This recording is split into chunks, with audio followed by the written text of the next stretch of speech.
예, 수험생 여러분 안녕하십니까. 자, 우리 통영 2주차입니다. 여러분 통영 모의고사 보시면서 공부하고 와서 시험 보시라고 했죠. 그래서 계신 곳에서 여러분들 자, 문제를 몇 문제 풀다가 이렇게 볼일 보시고 이렇게 하면 안 되고 반드시 시간을 엄수하시면서 자, 세법을 공부하고 시험을 보고 이렇게 다른 과목 똑같습니다. 공부하고 그 과목을 시험 보셔야지 그러니까 한 번씩 자기 본인들이 그 여태까지 공부했던 내용들을 쫙 스킵하면서 자, 여러분들이 공부 실력이 늘어나는 거예요. 그러면서 그 문제 시험을 보시고서 틀리면은 그 부분이 구멍이니까 여러분들이 메워가시면 되는 거고요.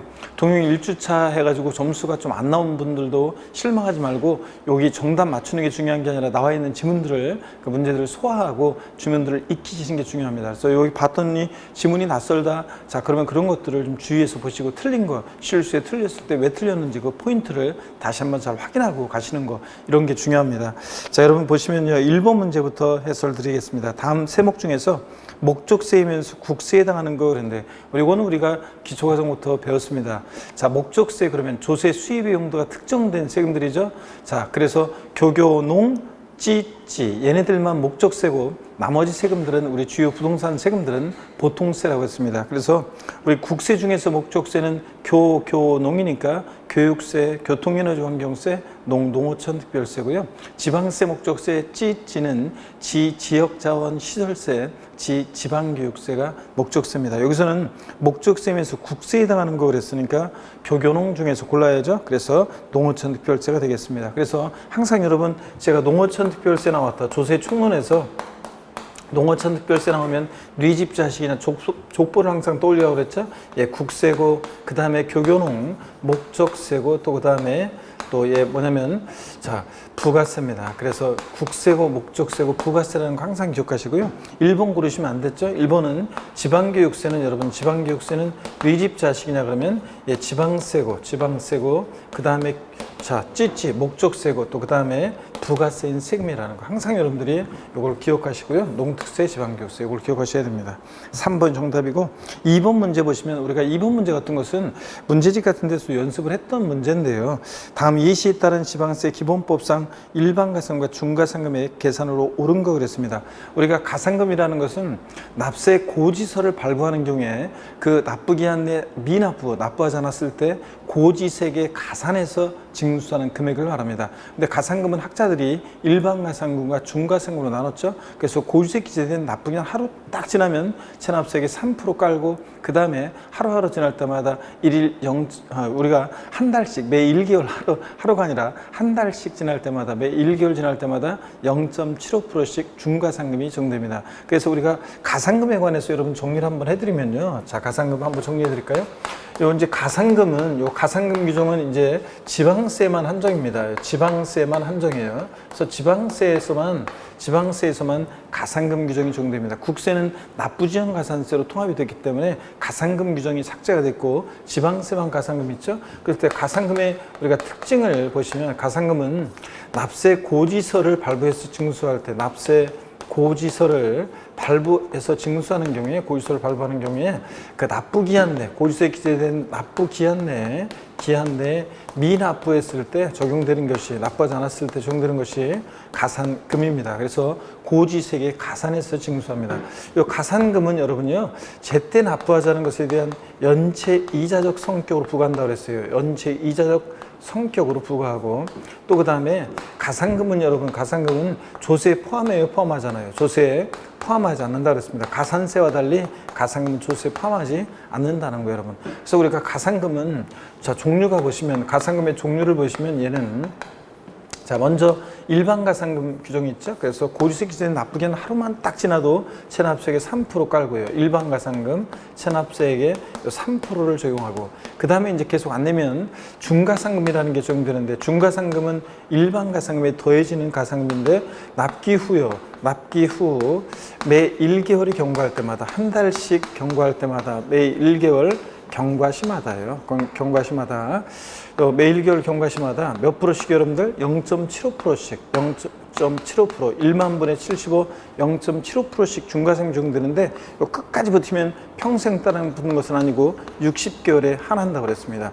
자, 60개월에 한해서만 적용되는데 여러분요, 우리가 지난주에 동용 1주차 때 납부지연가산세 소개해드렸어요. 그때 납부지연가산세는 여러분요, 납부지연가산세는 만약에 5년의 기간이 지나면 5년까지로 한다고 그랬습니다. 그래서 5년까지, 얘 60개월이고요. 0.75%씩. 자, 그 다음에 중과상금을 적용하려면 지방세가, 체납한 지방세가, 체납세액이 얼마예요?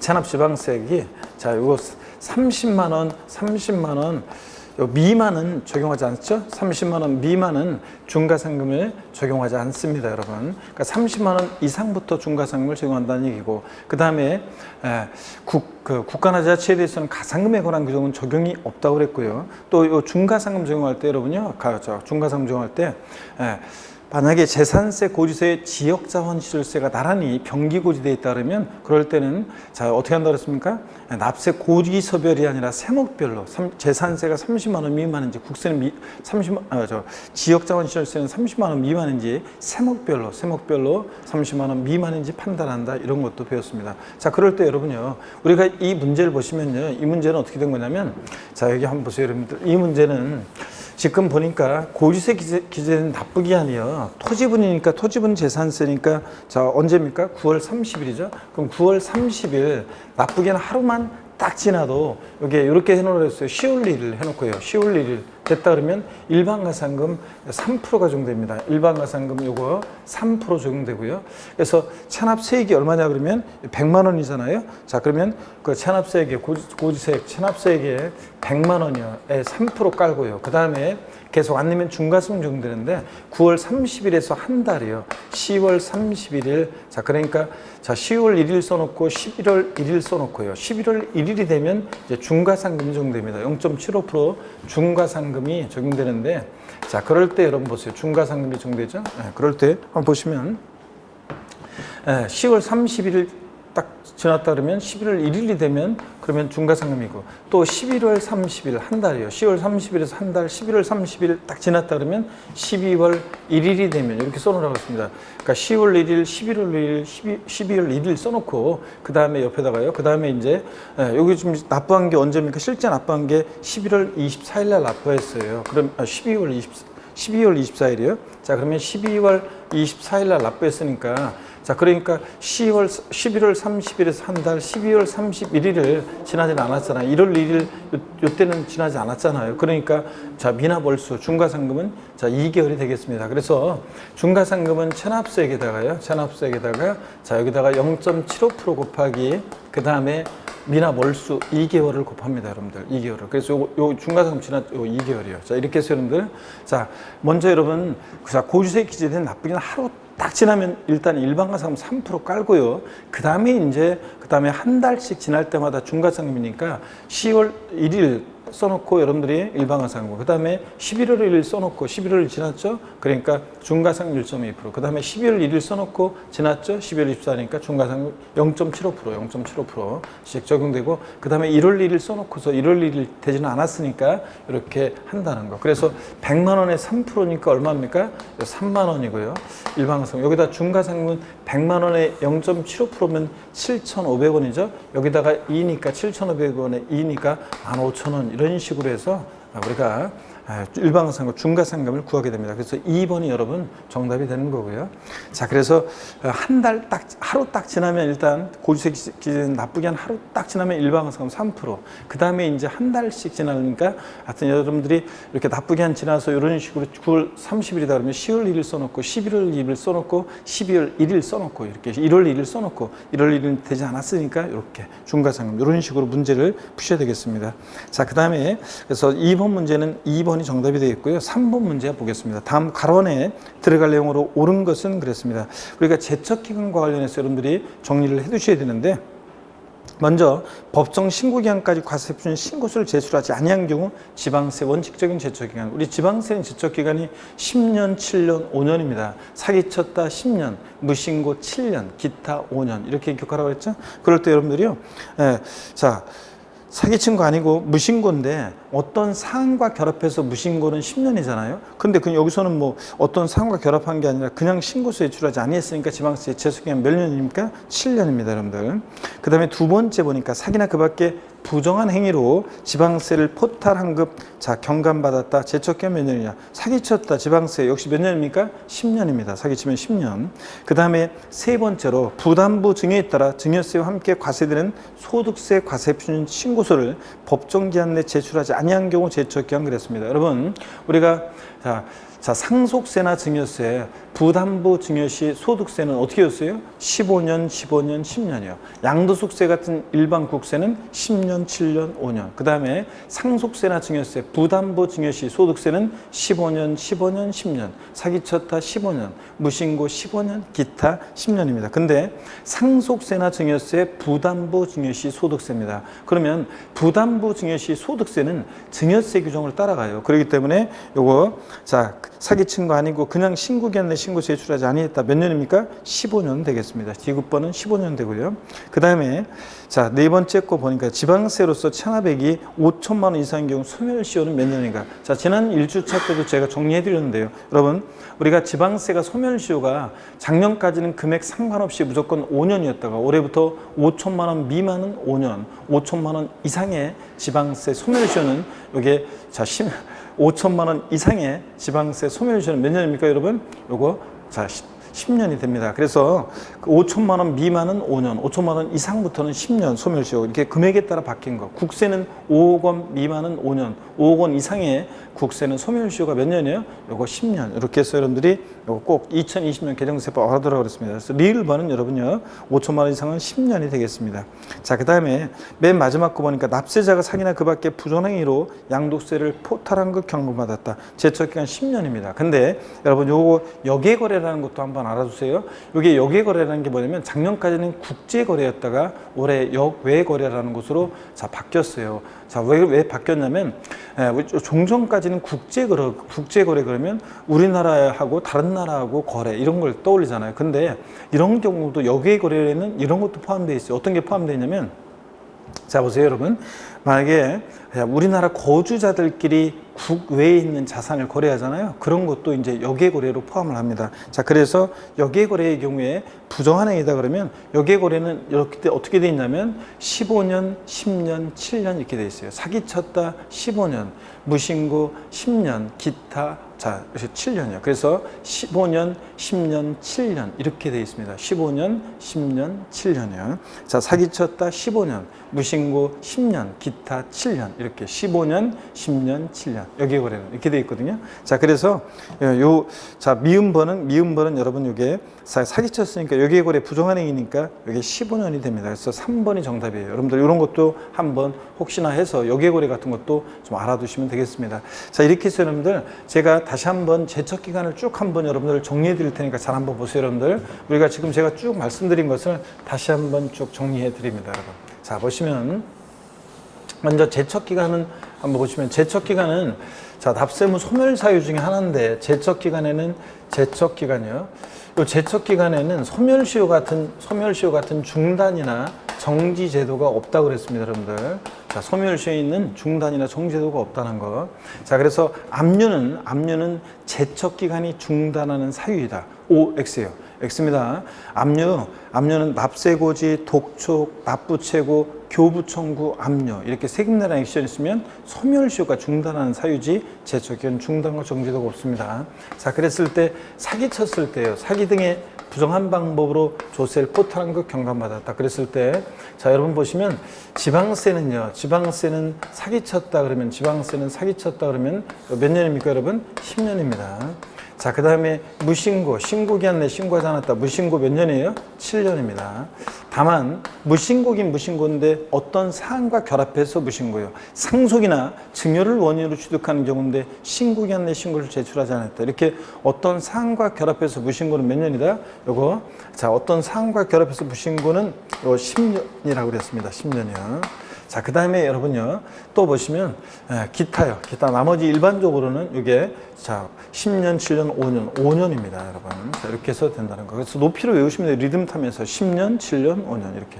자, 그 다음에 자, 일반 국세요. 일반 양도소득세 같은 일반 국세는 여러분 보시면 자, 일반 국세 사기쳤다 10년, 무신고 7년, 기타 5년입니다. 그래서 양도소득세 같은 국세는 일반 국세는 10년, 7년, 5년 이렇게 여러분들이 외웁니다. 다만 여기거래 있잖아요. 다만 여기거래의 경우에는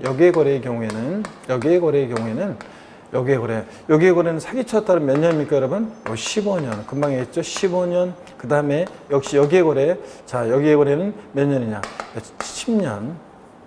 무신고 10년. 자, 그 다음에 기타, 자, 여기거래의 경우는 하여튼 여기거래는 이게 자, 7년이에요. 이렇게 해서 여러분들 어떻게 읽으시냐면 자, 여기거래의 경우에는 자, 일반 국세는 10년, 7년, 5년인데 여기거래의 경우에는 자, 15년, 10년, 7년입니다. 15년, 10년, 7년. 사기쳤다 15년. 자, 그 다음에 무신고 10년, 기타 7년. 이렇게 된다는 거 한번 알아둡니다. 15년, 10년, 7년. 이렇게 리듬 타면서 외워둬야지. 그렇지 않고 그냥 머리로 외우면 헷갈리더라고요. 그래서 저 같은 경우도 그냥 리듬 타면서 입에서 툭 튀어나와야지 이런 것들을. 그래서 머리로 생각하면 아, 이게 10년에 15년 막 헷갈린단 말이죠. 그러니까 자, 여기거래의 경우 15년, 10년, 7년. 이렇게 외우시고요. 그 다음에 상속세나 증여세, 또 그 다음에 부담부 증여시 소득세예요. 부담부 증여시 소득세는 부담부 증여의 경우에 양도소득세 같은 소득세는 자, 어떻게 되느냐, 제척기간 어떻게 됩니까? 15년,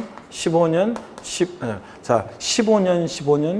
그래서 15년, 10년 이렇게 됩니다, 여러분. 자, 그래서 포인트는 우리가 상속세, 증여세는 뭐 그렇다 할지라도 부담부 증여시 소득세는 증여세 규정을 따라가서 자, 여기 똑같다는 거. 상속세, 증여세, 부담부 증여시 소득세는 15년, 10년. 리듬 타면서 여러분들이 외우셔야 돼요. 그렇지 않으면 헷갈려요, 여러분들. 이렇게 해서 제척 기간은 여러분들이 외워두시면 되겠고, 소멸시효는 제가 1주차 때 정리해드렸습니다. 지방세 같은 소멸시효. 자, 이게 금액에 따라 달라진다는 거. 5천만 원 미만은 5년, 5천만 원 이상은 10년에 소멸시효 적용된다. 꼭 외워두시고요, 여러분들이. 자, 그 다음에 4번 문제 보겠습니다. 다음은 지방세 기본법 및 국세 기본법상 납세무 성립시기가 틀린 거 그랬습니다. 자, 먼저요, 국세 가산세에 관한 납세무 성립시기가 올해 개정이 됐어요. 복잡하게 개정이 되는데 납부지원 가산세가 신설이 되면서 복잡하게 바뀌었습니다. 그래서 동그라미 1번에 보면 국세기본법 47조에서 1항 1호 2호에 따른 납부지원 가산세 있잖아요.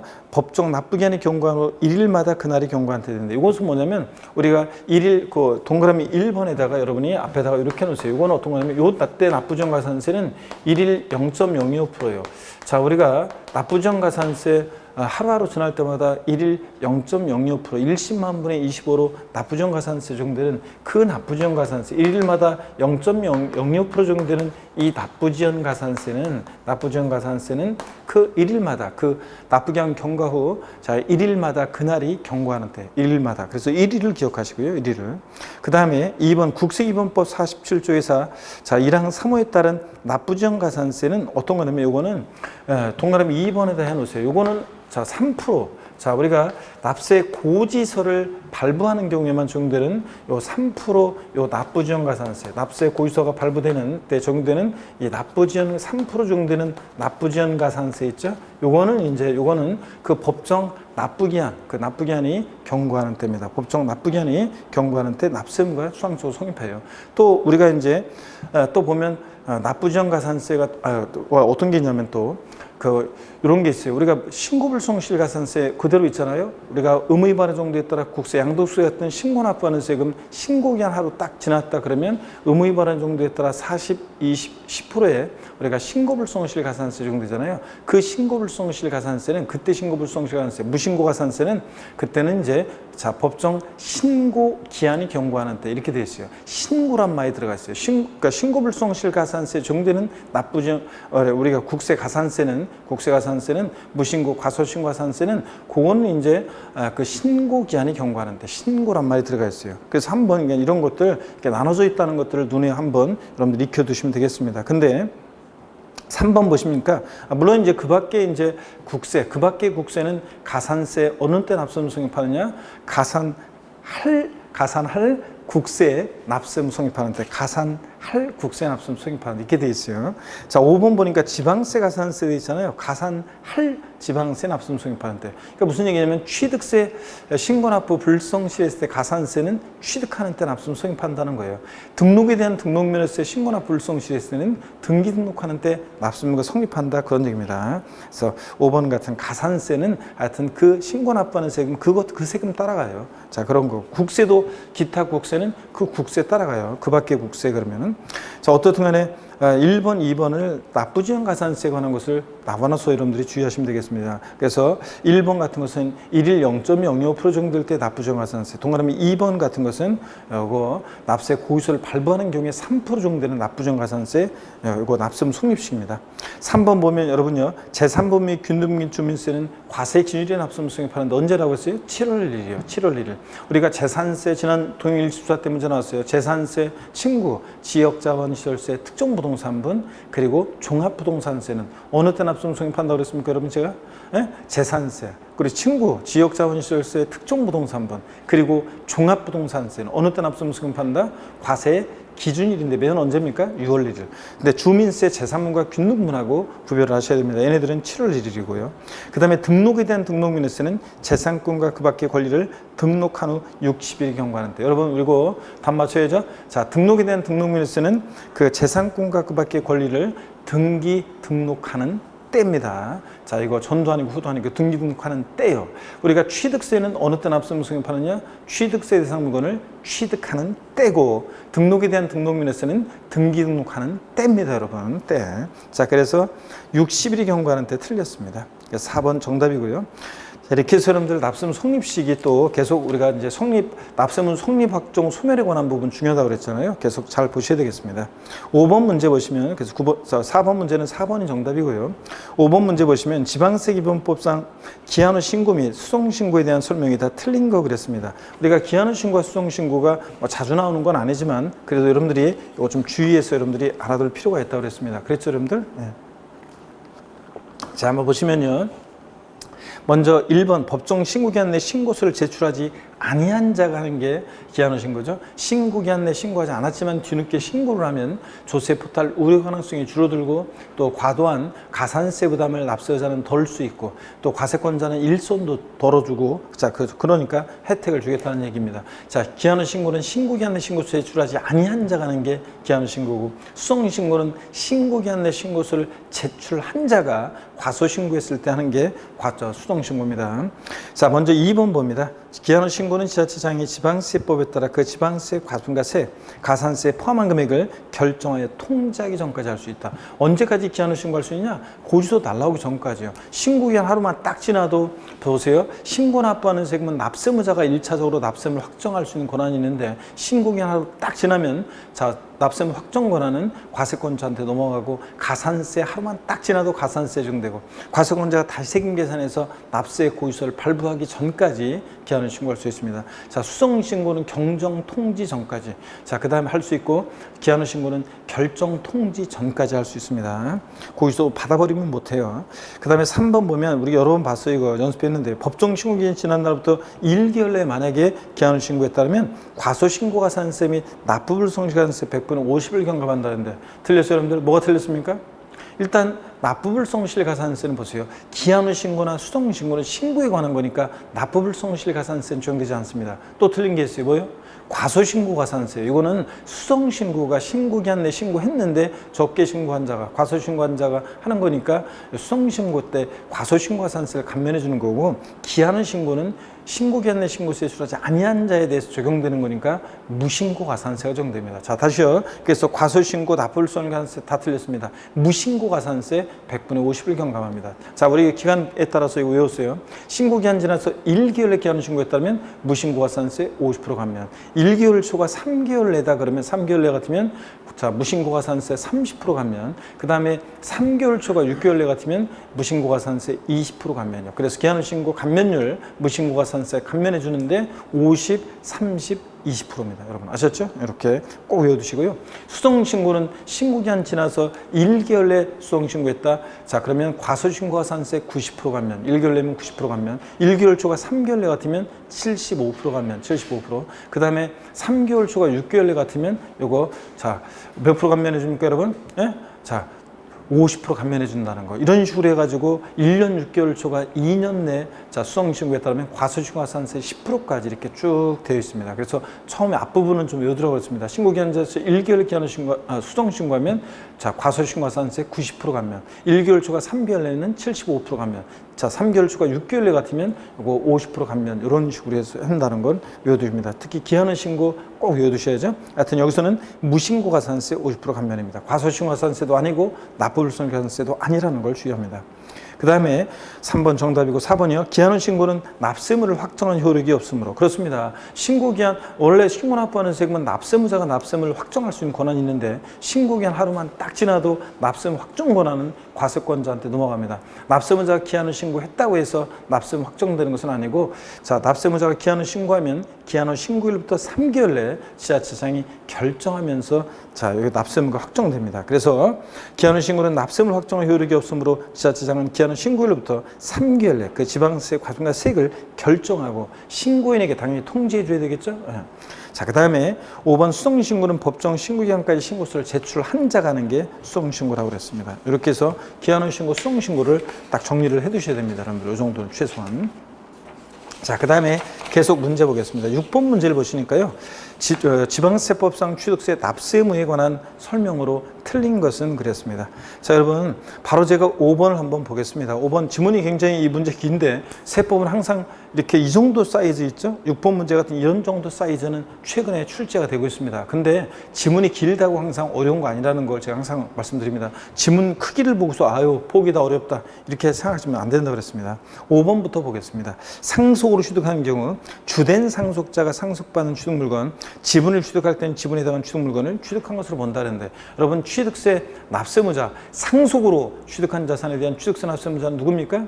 상속인 각자라고 그랬습니다. 대한이, 민국이, 만세 각자요. 그래서 대한이는 만약에 주택을 상속받고 민국이는 토지를 상속받고 만세는 상가를 상속받으면 대한이, 민국이, 만세, 상속인 각자가 취득세 납세무자가 됩니다. 주된 상속자 아닙니다, 여러분들. 또 공동 상속의 경우에 공동 상속인들은 취득세 납부에 대해서 연대 납세무가 있다 없다? 있다고 그랬습니다, 여러분들. 이런 것도 주요. 하여튼 주된 상속자 아닙니다. 상속인 각자입니다. 그래서 5번 여러분 틀렸고요.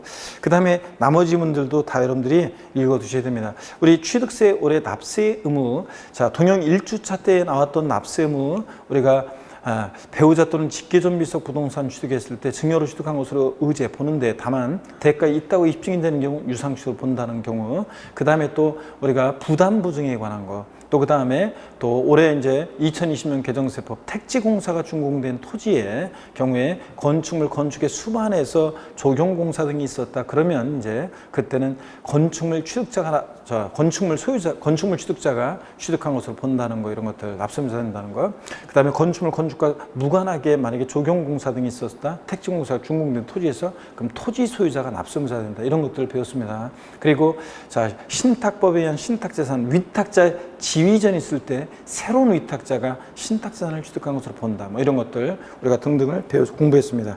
자, 그리고 뭐 자, 마음이 착한 삼형제 스토리를 통해서 상속재산이 협의해서 분할이 됐다가 재분할로 초과 취득하는 부분은 증여받아 취득한 것으로 본다. 다만 상속에 따른 취득세 신고 납부기한 내 재분할인 경우는 그러하지 아니하다. 상속 취득한 걸 보지 않는다. 그때는 증여로 그러니까 상속 취득한 걸로 본다는 거, 증여로 취득한 것으로 본다 해서 제외하는 거니까 이런 것들을 여러분들 정리를 해 두셔야 되겠습니다.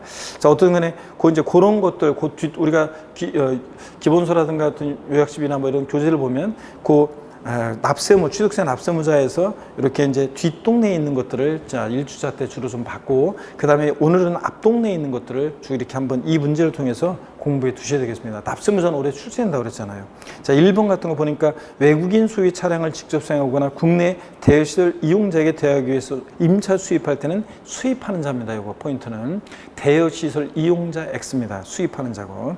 그 다음에 2번 선박차량 기장비 종류 변경하거나 토지 지목을 사실상 변경으로써 가격이 증가한 경우에 취득한 것으로 의지합니다. 이때 자, 누가 납세무자 되냐 그러면 지목 변경, 종류 변경, 시점의 소유자가 납세무자 된다. 이런 것들을 배웠습니다. 2번 간주 취득이요. 그 다음에 3번 건축물 중 조작 설비 그 밖에 부대 설비에 속하는 부분으로서 그 주체 구조 하나가 돼서 건축물로서의 효용 가치를 이루고 있는 것에 대해서는 그러니까 엘리베이터, 에스컬레이터 같은 자, 이런 것들 건축물에 부착 설치될 때는 주체 구조와 일체가 돼서 효용 가치를 이루고 있는 것에 대해서는 그 주체 구조부 취득자, 건물주 외자가 가설한 경우에도 주체 구조부 취득자가 함께 취득한 것으로 본다고 그랬습니다. 그렇죠, 여러분들? 네, 그래서 이거 납세무자는 주체 구조부 취득자, 건물 취득자지 가설한 자 X 그랬습니다. 4번 보니까요. 주택조합과 주택재건축조합이 및 소규모 재건축조합이 해당 조합원용으로 취득하는 조합주택용 부동산은 누가 납세무자가 되냐? 조합원이 납세무자가 된다고 했습니다. 다만 조합원에게 귀속되지 않는 부동산은 제외한다. 즉 비조합원용 부동산은 납세무자가 조합원이 되는 것에서 제외하는 거니까 조합이 납세무자가 된다 그랬습니다. 자, 다시요. 조합원용 부동산은 누가 납세무자? 조합원. 그 다음에 비조합원용 부동산은 누구? 조합이 납세무자가 된다. 이런 것들 배웠습니다. 자, 이렇게 해서 5번이 정답이 되겠고요. 7번 문제 보겠습니다. 지방세법상 취득세에 관한 설명이다. 옳은 것은 그랬습니다. 1번 취득세 납세지가 분명하지 않다 그러면 취득 물건 소재지입니다. 여러분 등록관청 소재지라고 하는데 틀렸죠? 우리가 납세지 불분명할 때 여러분 보실래요? 자, 납세지가 불분명하다. 납세지가 불분명할 때는요. 납세지가 불분명하다. 납세지가 불분명하다. 그럴 때는 납세지 불분명하다 그러면 자, 봅니다. 납세지 불분명하다. 취득세는 취득 물건 소재지입니다. 납세지 불분명할 때 취득세는 취득 물건 소재지고요. 취득하는 물건 소재지고 등록면허세는 등록관청 소재지입니다. 등록면허세는 등록관청 소재지. 그래서 달라요, 여러분들. 등록관청 소재지 서로 뒤바꿔낼 수 있어요. 뒤바꿔내면 다릅니다. 그래서 등록관청 소재지하고 물건 소재지는 다릅니다. 그래서 다를 수 있기 때문에 취득세는 취득 물건 소재지고 납세지 불분명할 때 등록면허세는 등록관청 소재지입니다. 서로 뒤바꿀 수 있는 거 주의하시고요. 자, 그래서 여러분 1번 틀렸습니다. 취득 물건 소재지고요. 2번 보니까 부동산이 공유물인 때는 그 전체 가액을 과세표준에서 각각세를 정한다는데 틀린 것은 어디가 틀렸어요? 전체 가액이 아니라 자, 우리가 공유물을 취득할 때는 그 취득할 때 지분이 있을 거 아니에요. 그래서 그 취득 지분 가액 있잖아요. 취득할 때 그 취득 지분 가액을 과세표준에서 이 취득 지분 가액을 과세표준에 가지고 각각의 세율을 적용합니다. 전체 가액 틀렸습니다. 취득 지분의 가액을 말합니다. 자, 그다음에 3번 같은 취득 물건이 둘 이상 지자체에 걸쳐 있어서 대통령 영유정 바에 따라 소재비를 안 분화돼 그 과세표준은 취득 당시 가액을 취득 물건의 소재비를 면적비로 나눠 계산한다. 틀렸는데 뭐가 틀렸어요? 면적비로 아니고 뭐라고 했습니까? 시가 순액비로 나눈다고 그랬습니다. 그래서 여러분들, 자, 그래서 우리가 이것도 등록면허세하고 한번 또 비교를 해드리면 이렇습니다, 여러분. 등록면허세하고 비교를 해드리면 이래요. 자, 우리가 자, 납세지 한번 또 비교해 봅니다. 아까 납세지 불분명할 때 자, 얘기 드렸고 이번에는요. 자, 둘 이상의 지자체에 해당할 때, 둘 이상의 지자체에 해당할 때 납세지 한번 비교해 보겠습니다. 납세지를 비교해 보면 자, 먼저 취득세는 여러분요. 둘 이상의 지자체에 해당한다. 어떤 토지를 취득하는데 서울특별시 송파구하고 경기도 성남시에 있는 토지를 취득한다. 그럴 때 취득세는 한 곳에 몰빵하지 않고 소재지별로 어떻게 한다? 안분합니다. 소재지별로 안분해서 각각 납세지로 합니다. 자, 근데 어떻게 안분 계산하냐 그러면 어떻게 안분 계산하냐면 자, 요거 면적 비율의 시가 표준액 비율을 시가 표준액 비율로요. 시가 표준액 비율로 각각 안분해서 각각 납세지로 합니다. 자, 면적 비율 X입니다. 근데 등록면허세는 같은 등록에 관계되는 재산이 둘 이상의 지자체에 해당한다 그러면 등록면허세는 한 곳에 몰빵이에요. 등록관청 소재지를 납세지로 합니다. 그래서 요거 서로 뒤바꾸는 것을 여러분들 항상 주의하라고 했습니다. 자, 그래서 3번은 여러분이 요거 시가분액비로 나눠 계산한다는 거. 자, 그 다음에 4번 보니까 유상승계취득으로서 그 계약상 장부질이 명시되지 않은 경우는 등기를 취득일로 본다. 자, 여러분 취득세 취득 시기 매매 같은 유상승계취득은 원칙 언제입니까? 계약상 잔금지일. 자, 계약서상 거래 당사자에 대한 계약상 잔금지일입니다. 근데 명시가 안 됐다 따르면 계약일로부터 60일 경과한 날이죠. 계약일로부터 60일 경과한 날이지 등기일로 한다. 사실상 잔금지일로 한다. 틀려요. 계약일로부터 60일 경과한 날이고. 그 다음에 국수, 공, 판, 법 같은 국가, 지자체, 조합으로부터 취득하거나 수입에 의해서 취득하거나 공매, 경매 방법으로 취득하거나 물론 공매, 경매 방법으로 취득하거나 판결문에서 입증되는 경우, 자 물론 판결문에서 화해, 인락, 포기, 자백 간주한 경우는 제외하고 법인장부로 입증되거나 이렇게 국수공판법 같은 객관적인 취득은 언제요? 사실상 잔금지일이고 제가 지금까지 제가 얘기한 이런 날들 이전에 등기일 먼저 언제고? 등기일이고. 자, 이래서 중빠른 날 이런 표현도 여러분들이 주의하라고 했습니다. 개인 간 매매다 계약상 잔금지일과 등기일 중빠른 날. 공매나 경매를 취득했다 그러면 사실상 잔금지일과 등기일 중빠른 날 이런 거 표현 맞다는 거로 또 주의하라고 했습니다. 그럴 때 여러분요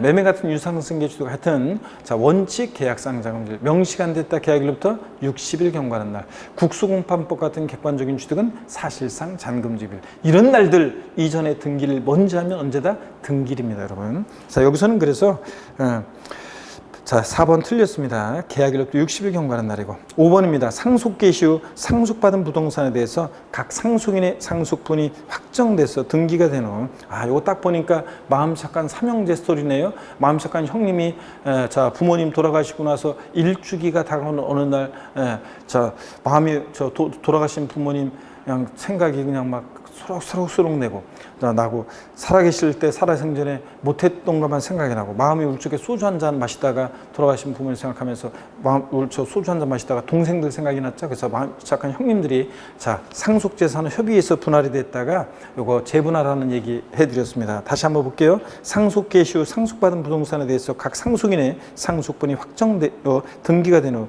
그 상속재산에 대해서 공동 상속인이 협의해서 재분할하는 결과 특정 상속인이 당초 상속분을 초과해 취득하게 되는 재산가액은 자 막내한테 좀씩 더 줬잖아요. 자 그럴 때 그 증여받아 취득한 것으로 본다고 그랬습니다.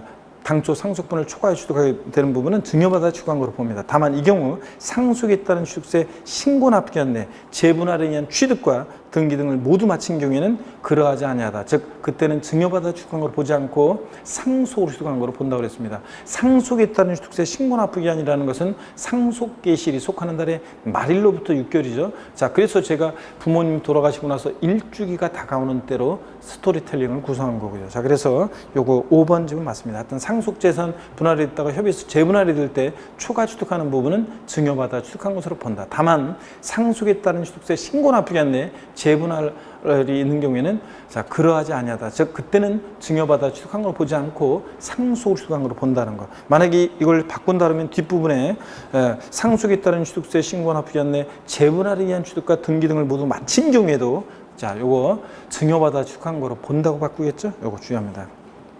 그래서 5번 정답이 옳고요. 5번이고 8번 문제 보겠습니다. 지방세법상 취득세 과세표준에 대한 설명이다. 옳은 것은 그랬습니다. 1번 부동산 거래 신고 등에 관한 법률 규정에 따른 신고서를 제출해서 같은 법정에 따라 검증이 이뤄진 취득의 경우에 그 사실상 취득가격이 지방세법 규정에 따라 세무서장이나 지방국세청장으로부터 통보받은 자료 또는 부동산 거래 신고 등에 관한 법률 규정에 따른 조사 결과 확인된 금액보다 적은 경우에는 그 확인된 금액을 과세표준한다. 여러분 요거 2020년 개정세법이라고 그랬죠? 우리가 취득세하고 등록면허세에서 요거 부동산 거래 신고 등에 관한 법률에서 신고 제출해서 검증을 받았는데 그 사실상 취득가액 원래 국수 공판법 부동산 거래 신고에 하는 법률에서 검증받은 취득은 사실상 취득가액을 과세표준하잖아요. 근데 그때 그 검증이 제대로 안 됐어요. 자 그러다 보니 실무적으로도 사실 그렇게 되고 그러다 보니까 제대로 검증이 안 되는데 관할 세무장 등으로부터 통보받은 자료에 의해서 확인된 금액. 자 그 다음에 또 다시 이제 부동산 거래 신고에 하는 법률에 의해서 다시 검증을 해봤더니 그 확인된 금액보다 이 사실상 취득가액이 적다 그러면 뭘 과세 표준한다고요? 이 확인된 금액을 과세 표준합니다. 그죠? 그래서 이거 바꾸면 뻔해요. 이 이게 이 사실상 취득가격이 사실상 취득가격이 만약에 요 확인된 금액보다 적은 경우에도 요때 사실상 취득가액으로 한다면 틀려요. 요때는 확인된 금액을 과세 표준한다는 거 꼭 기억합니다. 하여튼 이런 경우에 뭘 한다? 확인된 금액. 요게 포인트라는 거. 그래서 1번 요거 옳습니다. 2020년 개정세법 꼭 알아두라고 그랬습니다.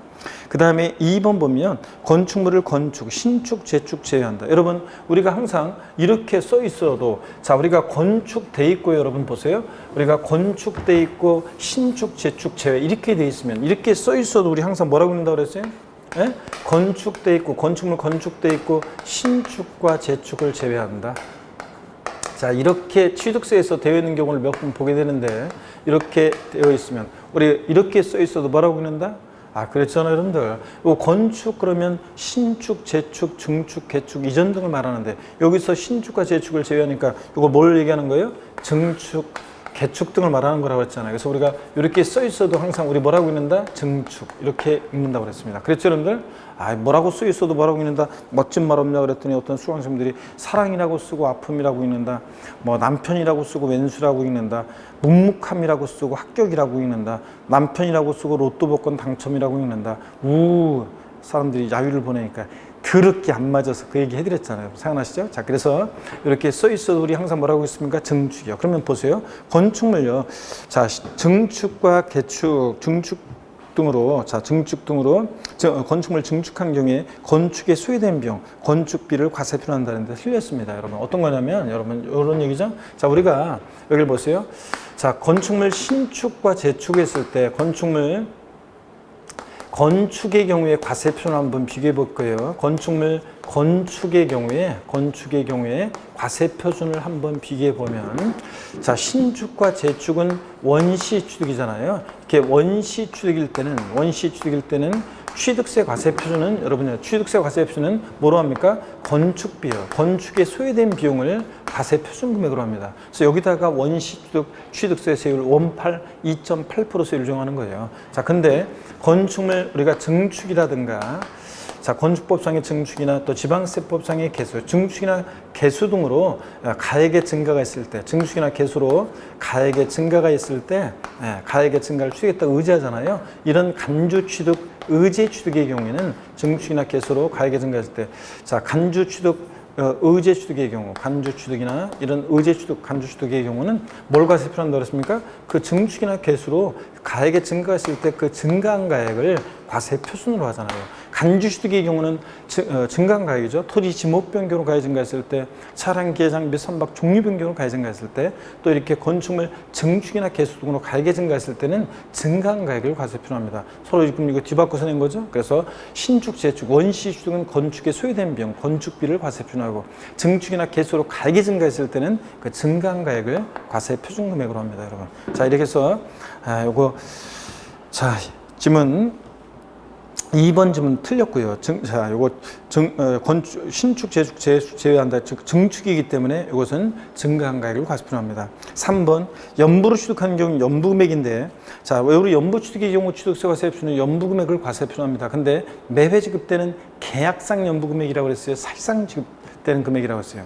예? 매회 사실상 지급되는 금액이지 계약상 틀렸습니다. 괄호 안에 매회 계약상 이거 틀렸습니다. 뭐예요? 사실상 지급되는 금액을 말하며 취득금액에 포함되는 계약보증금을 포함하고요. 자, 4번입니다. 지방자치단체로부터 부동산을 무상으로 취득하는 경우와 소득세법 규정에 따라 의한 부당해인 계산 부인 규정에 의한 거래로 인한 유상취득의 경우 사실상 취득가액을 과세 표준한다. 여러분 우리가 국수공판법 아싸 사실상 취득가격 이거는 유상승계 취득일 때가 그런 거지 국가나 자치로부터 무상으로 취득했다 법인으로부터 무상으로 취득했다 사실상 취득가격은 빵원이니까 자 무상 취득은 사실상 취득에서 제외한다고 그랬습니다. 자 그 다음에 또 꼭 주의할 게 부당행위 계산 소득세법이나 법인세법 규정에 따른 부당행위 계산 부인 규정에 따른 취득도 부당하게 계산되는데 사실상 취득가액을 인정하면 안 되잖아요. 그래서 무상 취득과 부당행위 계산 부인 규정에 의한 취득은 사실상 취득에서 어떻게 한다? 제외합니다. 그래서 여기서는 사실상 취득가액으로 한다니까 틀렸습니다. 사실상 취득가액에서 제외하고요. 그 다음에 5번입니다. 5번. 자, 5번도 여러분 최근 개정 내용이니까 주의해서 자, 눈에 익혀둡니다. 붙박이 가구라든가 가전제품을 건축물에 부착하거나 일체를 이루면서 건축물의 효용을 유지 또는 증대시키기 위한 설비나 시설 등의 설치 비용 있잖아요. 이런 설치 비용도 시설 설치 비용도 사실상 취득가격에 포함합니다. 제외한다는 데 틀렸어요. 여러분 우리가 사실상 취득가액을 과세표현할 때 사실상 취득가액이라는 것은 자, 취득하기 위해서 거래 상대방이나 제3자에게 지급하였거나 지급할 일체 직접 비용뿐만 아니라 간접 비용도 포함합니다. 그래서 우리가 사실상 취득가액에 포함하는 것과 포함하지 않는 걸 쭉 배웠습니다. 그럴 때 자, 포함되는 것 중에 이렇게 이런 붙박이 가구나 가전제품 같은 뭐 이런 것들을 건축물에 부착하거나 일체를 이루면서 건축물의 효용을 유지 또는 증대시키기 위해서 들어가는 이 설비, 시설 등의 설치 비용 있죠. 이런 설치 비용, 시설 등의 설치 비용 이런 것도 사실상 취득가액에 포함합니다. 제외한다 틀렸습니다. 자, 그 다음에 9번 보겠습니다. 지방세법상 취득세 표준세율에 대한 설명이다. 틀린 것은 그랬습니다. 우리가 지난주에는 우리가 취득세, 우리 주택 유상거래로 인한 취득 시 법인 등의 취득에 대한 이 중과세요. 법인뿐만 아니라 개인 1세, 2주택, 3주택 이렇게 조정상지역 내냐 외냐에 따라서 취득세 중과세율을 지난주에 개정 내용을 말씀을 드렸고요. 그렇지만 우리 취득세 표준세율 여전히 상삼팔, 무독립 815, 유십 20, 원팔, 030 이건 여전히 중요하다고 그랬습니다. 자, 1번 봅니다. 상속으로 인한 취득으로서 농지. 자, 농지를 상속으로 취득했다 그러면 상속 나왔다. 암기 어떻게 해요? 상, 3, 8에서 앞에 게 외적인 거죠? 농지면 상, 3, 2.3%입니다. 농지 외의 것을 취득하면 상, 3, 8이고 상속으로 취득했다. 상, 3, 2.3 농지요. 그 다음에 사회복지사업자의 무상취득, 상속제외. 자, 사회복지사 우리가 무상취득 나왔다. 무독립 8, 1호입니다. 비영리 사업자가 증여나 기부받았다. 무독립 8, 2.8. 일반인이 증여나 기부받았다. 무독립 8, 1호, 3.5%입니다. 다만 올해 2020년 8월 10일 부동산 7월 10일 부동산 대책에 따른 우리 지방세법 개정에 따라서 조정 대상 지역 내에서 3억 원 이상의 주택을 조정상 지역 내에서 3억 원 이상의 주택을 증여부로 취득했다, 무상 취득했다. 그러면 12%로 중과세합니다. 취득세 세율을. 자, 그래서 유상거래로 인한 취득세 표준세율 4%에다가 중과기준세율의 4배 합한 세율, 즉 12%로 중과세래요. 그런데 12% 중과세하는데, 자, 여기서는 여기서는 그때는 이제 그거는 우리가 이제 개인이 일반적으로 이제 증여받았을 때, 자, 증여받았을 때인데, 자, 다시요. 조정대상 지역 내, 정확히 얘기하면 조정대상 지역 내에서 3억 원 이상의 주택을 증여받았을 때입니다. 다시 한번 써드릴까요, 여러분? 그 얘기는. 우리 여러분, 제가 나눠드린 또 첨부한 여러분들 취득세, 우리 중과세율에 대한 개정 내용, 이번에 지방세법 시행령 개정 내용, 그것을 반드시 여러분들이 다운받아서 보셔야 되겠습니다. 자, 그래서 그거 제 다음 카페에도 있고요, 자료가. 자, 그래서 우리 다운받아서 보셔야 되라고 그랬습니다. 나눠드렸었고 또 여러분들이 그걸 다운받아서 보셔야 됩니다. 자, 보시면 어떤 거냐면 여러분요, 보세요. 자, 우리가 조정대상 지역 내에서요, 조정대상 지역 내, 조정상 지역 외에는 상관없어요. 조정상 지역 외 지역은 그냥 무독립 8.15인데 조정대상 지역 내에서 우리가 3억 원 이상의 주택을 3억 원 이상의 주택을 자, 증여로 취득했다, 증여받았다. 자, 그러면 그때 취득세 세율은 12%입니다. 물론 이것도 예외가 있어요. 그래서 1가구 1주택을 딱 주택 하나 있는 1가구 1주택을 소유한 자로부터 배우자나 직계존비속이 증여받았을 때는 그러하지 않아다. 그때는 중과세를 적용하지 않고 그냥 무독립 8.15 적용합니다. 자, 그래서 비영리 사업자가 증여나 기부받았다. 무독립 8, 2.8%. 일반인이 증여나 기부받으면 무독립 8, 1호 3.5%입니다. 여기서는 자, 이거 무독립 8 맞고요. 3번 총유물의 분할로 인한 주택. 공유물, 합유물, 총유물 분할로 인한 주택은 0.30에 2.3%고 맞고요. 4번입니다. 건축물을 개수로 인해서 건축물 면적이 증가할 때 그 증가된 부분 1,000분의 22%요? 아니죠, 여러분들. 자, 틀렸습니다. 자, 우리 이거 했습니다. 어떤 거냐면 여러분 보세요. 이건 어떤 거냐면 우리가 건축물을 신축했다. 자, 건축물을 우리가 신축하면 원시 취득입니다. 신축은 원시 취득. 자, 그래서 원시 취득이니까 원팔 2.8% 취득세 표준세율이 적용됩니다. 신축이나 재축. 근데 건축물을 우리가 증축하거나 개수 등을 합니다. 증축이나 개수 등을 해요. 그래가지고 이렇게 면적의 증가가 있을 때, 요만큼 이렇게 면적의 증가가 있을 때, 면적 증가했을 때, 이 증가된 면적 부분 보세요. 이 증가된 면적, 증축이나 개수는 원시 취득이 아니잖아요. 그런데도 자, 원시 취득으로 보죠. 면적 증가했을 때 원시 취득으로 봐서, 원시 취득으로 봐서, 원시 취득으로 보니까 원팔 2.8% 세율을 정합니다. 그래서 건축물 증축이나 개수로 면적이 증가했을 때 증가된 면적 부분은 원시 취득으로 봐서 원팔 2.8%입니다. 알겠네. 그래서 건축물 신축했을 때 세율과 증축이나 개수로 면적이 증가했을 때 전체 면적이 아니라 증가된 면적 부분에 적용되는 취득세 표준세율은 같다고 그랬습니다. 원팔 2.8%로. 그래서 여기서는 1,000분의 28이 돼야 됩니다. 4번 틀렸고요. 자, 5번입니다. 주택을 신축 또는 증축한 이후 해당 주거용 건축물의 소유자가 해당 주택의 부속 토지를 유상취득했을 때 주택에 대한 취득세 세율을 적용한다 그러면 틀려요. 주택에 대한 세율을 적용하지 않고 일반 토지 취득의 세율을 정합니다. 그러니까 몇 프로예요? 유상취득이니까 4% 세율이 되겠습니다. 자, 이렇게 해서 5번은 맞고요. 4번이 정답입니다. 자, 10번 문제 여러분 가겠습니다. 10번 문제 보시니까요. 지문이 굉장히 긴데 여러분요. 지문이 굉장히 긴데 이 10번 문제는 지방세법 이번 시행령 내용입니다. 그래서 7월 10일 부동산 대책에 따라서 우리 8월 12일부터 시행된 주택 유상 취득 시 취득세 중과세에 관한 지방세법 시행령 내용입니다. 이 지문을 통해서 좀 공부를 해두세요. 이거 혹시 모르니까 이제 틀린 것은 그랬습니다. 단 주어진 조건만으로 판단하며 예외는 고려하지 않는다 그랬습니다. 1번 지문 보시면요. 시가 순액이요. 지분이나 부속 토지만을 취득한 경우에는 전체 주택의 시가 순액을 말하는데 이 1억 원 이하인 주택에 대해서는요. 또는 사원에 대한 임대용으로 직접 생활 목적으로 취득하는 주택으로서 1구의 건물의 연면적 60제곱미터인 공동주택은 유상거래로 인한 주택 취득 시 취득세 중과세율 적용하지 않습니다. 우리가 조정상 지역 내 같으면 1세대 2주택이다 그러면 8%, 1세대 3주택 이상은 12% 중과세고 조정상 지역 외 지역 같으면 1세대 3주택 8%, 1세대 4주택부터는 12% 중과세할 때 그 중과세율을 적용하지 않습니다.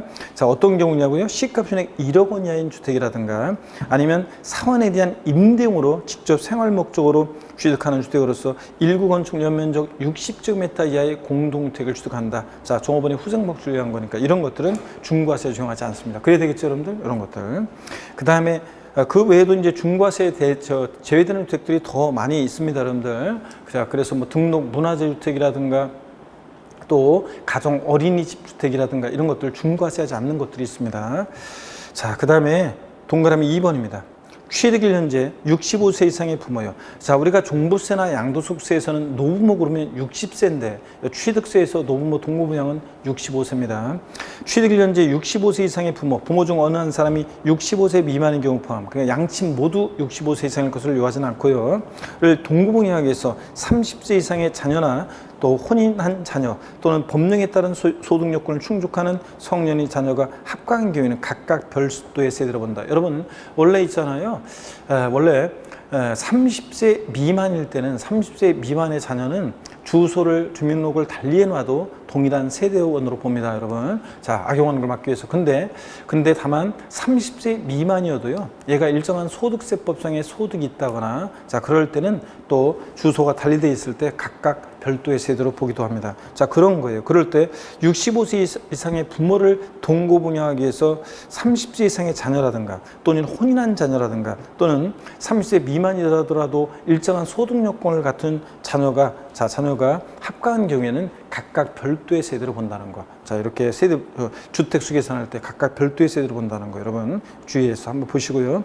또 3번입니다. 조합원 입주권, 주택, 분양권, 오피스를 동시에 2개 이상 취득하는 경우에는 납세자가 정하는 바에 따라서 순차적으로 취득한 것으로 본다. 그러니까 취득 순서를 납세자가 정할 수 있다는 거 여러분 주의합니다. 그래서 이거 지자체 장이 정하는 순서에 따른다. 가격이 큰 것부터 취득한 것으로 본다. 이렇게 바꿀 수 있겠죠? 네. 그 다음에 4번입니다. 노인복지주택이라든가 가정 어린이집 주택이라든가 국가 등록 문화재 주택 같은 이런 것들은 중과세율 적용 대상 주택수에서 아예 제외시켜줍니다. 얘네들은. 자, 그래서 1세대 몇 주택 갖고 있냐, 그 주택수를 따질 때, 자, 노인복지주택이라든가 노인복지주택, 가정 어린이집 주택이라든가 자, 국가 등록 문화재 주택은 아예 주택수에서 제외합니다. 당연히 그래야 되겠죠? 1세대가 몇 주택을 취득했느냐 따질 때 얘들은 아예 주택수에서 제외합니다. 그 다음에 5번이요. 물론 이제 중과세율 대상에서 제외하는 거지, 오해하면 안 돼요. 얘네들은 우리가 취득할 때는 취득세를 전혀 안 내는 게 아니라 일반 표준세율 대상에는 포함해요. 자, 표준 1에서 3% 그 표준세율 대상에는 포함하는 거고 중과세율 대상에서 제외하는 겁니다.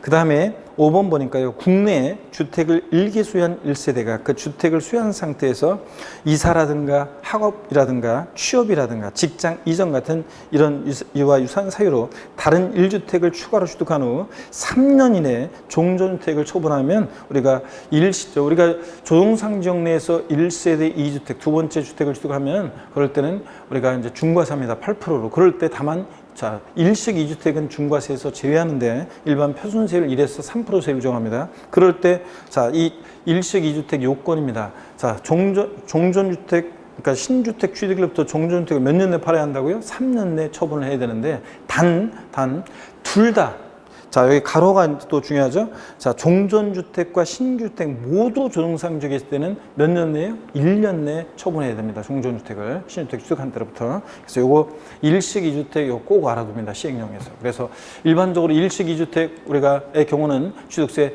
조정상 지역 내 1세대 2주택의 경우 중과세율 대상에서 제외하는데 다만 중과세율 대상에서 제외하고 표준세를 적용하는데 다만 그때 요 요건 반드시 알아둡니다. 일반적으로 몇 년이다? 3년. 근데 둘 다 조정상 지역에 있을 때 몇 년? 1년 내 처분이에요. 꼭 기억하고요. 그래서 여기서는 이 가로화가 틀렸습니다. 가로에 종전주택과 신주택이 모두 조정상 지역에 있는 경우에 2년으로 되어 있는데 1년입니다. 1년. 자, 그래서 5번이 정답이고요. 11번 문제 보겠습니다.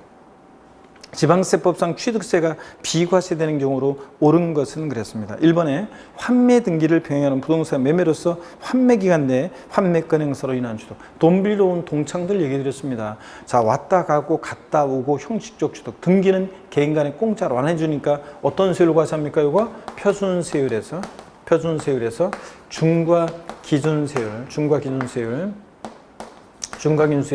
뺀 특례세율로 적용한다. 표준세율에서 중과기준세율을 뺀 특례세율이 적용됩니다. 그 다음에 2번 임시행장 등 존속기간 1년 이내에 임시건축물 취득으로서 고불확장으로 사용하는 경우. 자, 임시건축물은 자, 사성산 제외하고 임시건축물은 존속기간 1년 이내일 때 비과세입니다. 1년을 초과하면 과세고 어떤 세율로? 중과 기준세율 특례세율로요. 근데 여기서는 왜 틀렸어요? 존속기간 1년 이내더라도 사치성 재산이니까 무조건 어떻게 한다? 중과세입니다. 무조건 사성재산은 중과세입니다, 여러분들. 자, 그래서 여기 한번 또 보겠습니다. 그러면 여러분요. 자, 우리가 이거 임시건축물, 임시행장 같은 임시건축물이요. 제가 여러 번 적어드렸어요. 임시건축물. 사치성 재산 제외입니다. 지금 문제처럼 임시건축물이어도 사치성 재산이면 무조건 중과세고요. 자, 존속기간, 임시건축물은 존속기간 1년 이내일 때는 어떻게 하고요? 얼마 있으면 없어질 거니까 비과세고. 근데 존속기간이 1년을 초과하면 과세인데요. 초과하면 과세인데 어떤 세율로 여러분 이거 과세한다고 그랬어요? 어떤 세율로 과세한다? 중과 기준세율, 특례세율로 과세한다고 했습니다. 여기서는 하여튼 1년 이내지만 사실상재산이니까 무조건 중과세입니다. 자, 그래서 틀렸고요. 그 다음에 계속해서 보겠습니다. 3번 질문 보겠습니다. 주택복층에 따른 공동택의 개수, 대수원 제외고요. 대수원 제외 꼭 확인하라고 그랬습니다. 작년에도 시험에 정답점으로 나왔었는데 제가 항상 요거 작년에도 있었던 문제였는데 요거 버셨던 분들은 작년에 한 문제 또 맞췄잖아요. 주택복층에 따른 공동택의 개수, 대수원 제외하고로 인한 취득 중 개수로 인한 취득 당시 가액이 시가 준액 9억 원 이하인 주택과 관련한 개수로 인한 취득은 비과세한다고 했습니다. 다시요. 단독주택 아니고 공동주택 개수로 인한 취득은 비과세입니다. 자, 대수는 제외입니다. 그래서 공동주택 대수선으로 인한 취득은 취득세를 부과하지 아니한다 그러면 틀립니다. 과세입니다. 대수는. 그래서 이 3번 여기서는 옳습니다. 4번 지자체 조합에 기부 체납을 조건 취득하는 부동산으로서 기부 체납의 반대급부로 기부 체납 대상물의 무상 사용권을 제공받은 경우는 어떻게 한다? 당연히 과세입니다.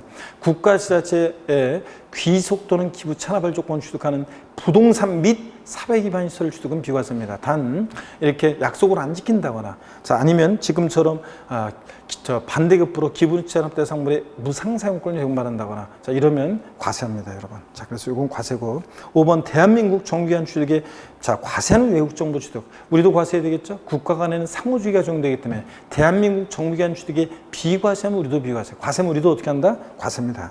자, 여기서는 과세고요. 그래서 3번이 비과세 됩니다. 12번 보시면 여러분요.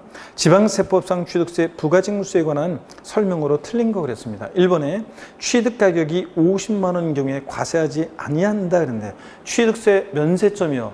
취득 가격이에요. 산출세가 아니고 취득 가격 50만 원 이 과세하지 않으니까 50만 원 포함해서 아래로 과세하지 않으니까 50만 원일 때는 과세하지 않습니다.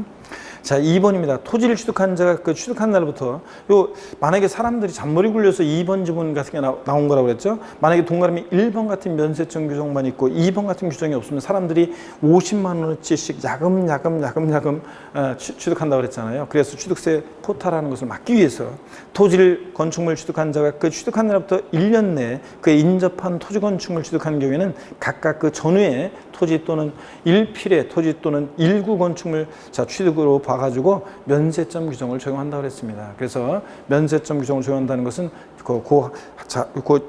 한 부분이 자 아니라 전체 전후의 취득 전체를 하나의 취득으로 봐가지고 이것을 50만 원 취득가격 50만 원 이하인지 판단한다 그런 얘기라고 그랬습니다. 자 그래서 이렇게 2번 지문 옳은 지문으로 한번 나온 적이 있습니다. 그래서 1번과 2번은 같이 세트로 여러분들이 기억하시면 되고요.